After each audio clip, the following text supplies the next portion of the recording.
నాటి నుంచి నేటి వరకు భక్తులందరూ మొత్తుకుంటుంది అదే, రారా బాబు యేసయ్య దగ్గరకు రా.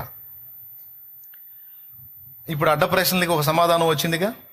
మరి యేసు ప్రభుని ఇప్పుడు నమ్ముకున్నోడు పరలోకం ఉంటారు, నమ్ముకోకుండా సచ్చినోడు సంగతి ఏంటంటే ఆడ ఇక్కడ మిస్ అయినోడికి ఆడ చెప్తారా బాబు. తెలియకుండా పోతే,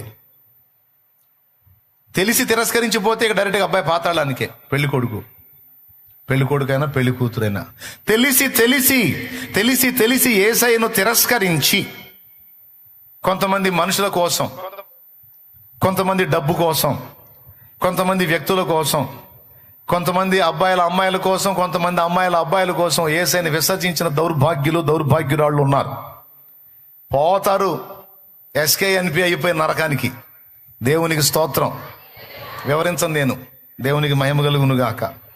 ఎడికి పోతారు పాతాళానికి, డౌటే లేదు అందులో. యేసయ్యలో మనం ఉన్నంత వరకు రక్షణ గ్యారంటీ. యేసును విసర్జించిన వాళ్ళకి నరకం గ్యారంటీ. తిరగలేదు ఇందులో.